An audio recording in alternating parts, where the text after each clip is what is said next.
Assalamualaikum warahmatullahi wabarakatuh. Halo teman-teman, kali ini untuk memenuhi tugas asistensi modul 2 praktikum multimedia edukasi kemaduraan, yakni membuat presentasi menggunakan software Prezi. Kita mulai. Tema atau judul presentasi saya pada kali ini adalah mengenai pendidikan. Meningkatkan kualitas sumber daya manusia melalui pendidikan. Ini ada profil saya, silakan dibaca. Kita masuk ke materi yang pertama, yakni konsep pendidikan. Konsep pendidikan yang pertama ada definisi pendidikan.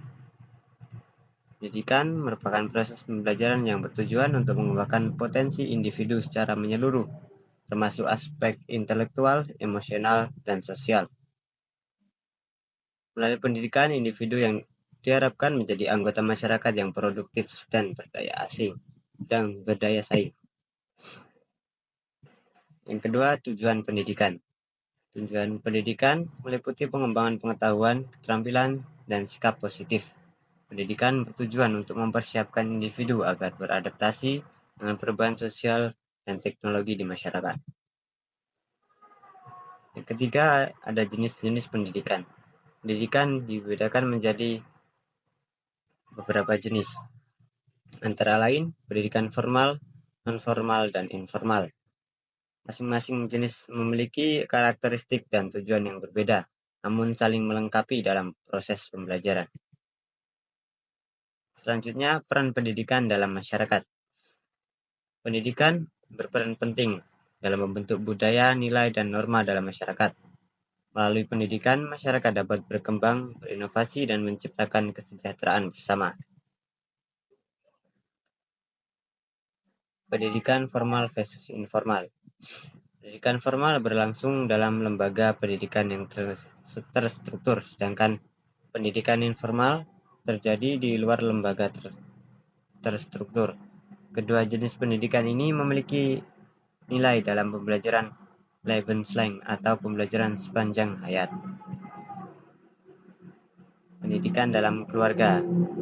Pendidikan dalam keluarga merupakan tahap awal pembentukan karakter dan nilai-nilai dasar. Peran orang tua sangat krusial dalam menyediakan pembelajaran yang positif dan mendukung perkembangan anak. Selanjutnya, pendidikan karakter. Pendidikan karakter berfokus pada pembentukan sikap dan perilaku positif, seperti kejujuran, kedisiplinan, dan tanggung jawab. Pendidikan ini dianggap penting untuk menghasilkan individu yang tidak hanya cerdas, tapi juga beretika. Yang selanjutnya adalah tentang metode pembelajaran. Metode pembelajaran dibagi menjadi 7. Yang pertama adalah metode tradisional. Metode tradisional adalah cara pengajaran yang lebih berfokus pada pengajaran langsung dari guru ke siswa, biasanya seperti ceramah dan lain-lain. Kelemahannya sering kurang interaktif dan bisa membatasi kreativitas siswa. Yang selanjutnya, metode modern. Metode modern mencakup pendekatan yang lebih interaktif seperti diskusi kelompok, pembelajaran kooperatif, dan penggunaan teknologi. Metode ini mendorong partisipasi aktif siswa dan memungkinkan mereka untuk belajar dari pengalaman langsung. Selanjutnya, pembelajaran berbasis proyek. Pembelajaran berbasis proyek mengajak siswa untuk terlibat dalam proyek nyata yang relevan, sehingga meningkatkan keterampilan praktis dan problem solving. Metode ini memfasilitasi pembelajaran kontekstual dan kolaboratif. Selanjutnya, pembelajaran berbasis masalah. Pembelajaran berbasis masalah melibatkan siswa dalam memecahkan masalah nyata, yang memotivasi mereka untuk berpikir kritis dan kreatif. Metode ini sangat efektif dalam mempersiapkan siswa untuk menghadapi tantangan di dunia nyata. Selanjutnya, teknologi dalam pembelajaran. Pemanfaatan teknologi dalam pembelajaran seperti penggunaan perangkat lunak edukasi untuk platform online, meningkatkan akses siswa terhadap informasi, Teknologi juga memungkinkan pembelajaran jarak jauh yang fleksibel dan dapat diakses kapan saja. Yang terakhir adalah evaluasi pembelajaran. Evaluasi pembelajaran bertujuan untuk mengukur pemahaman dan keterampilan siswa. Metode evaluasi dapat berupa ujian, tugas, atau proyek yang memungkinkan guru untuk mengevaluasi secara menyeluruh kemajuan siswa. Peran guru dalam pembelajaran. Guru memainkan peran penting dalam menciptakan lingkungan belajar yang positif dan mendukung siswa dalam perjalanan akademis mereka.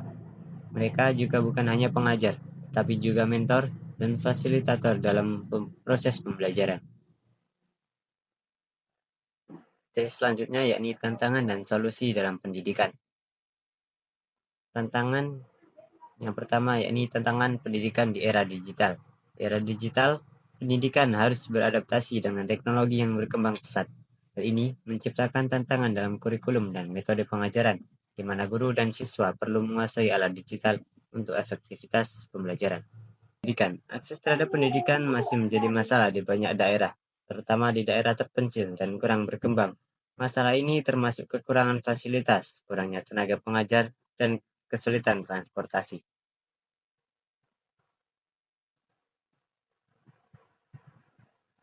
Yang selanjutnya, kesetaraan pendidikan. Kesetaraan pendidikan adalah isu penting yang harus diatasi untuk memastikan semua anak mendapatkan kesempatan yang sama. Faktor-faktor seperti ekonomi, gender, dan etnisitas sering kali mempengaruhi akses dan kualitas pendidikan. Solusi untuk meningkatkan kualitas pendidikan. Peningkatan kualitas pendidikan dapat dicapai melalui pengembangan kurikulum yang relevan, pelatihan guru yang lebih baik, serta penggunaan teknologi yang efektif. Inovasi dalam metode pengajaran juga diperlukan untuk menciptakan lingkungan belajar yang menarik. Peran masyarakat dalam pendidikan.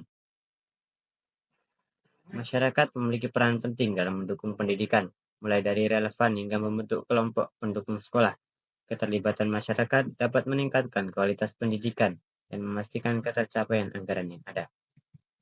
Saja yang bisa saya sampaikan, dan ini ada beberapa referensi yang saya ambil untuk membuat PPT atau presentasi tersebut.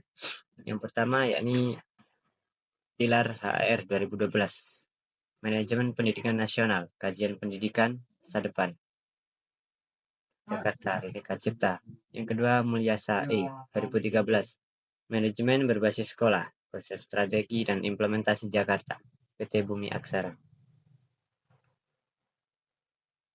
Hanya itu saja yang bisa saya sampaikan. Bila ada salah kata atau penjelasan yang kurang jelas, mohon dimaklumi. Wassalamualaikum warahmatullahi wabarakatuh.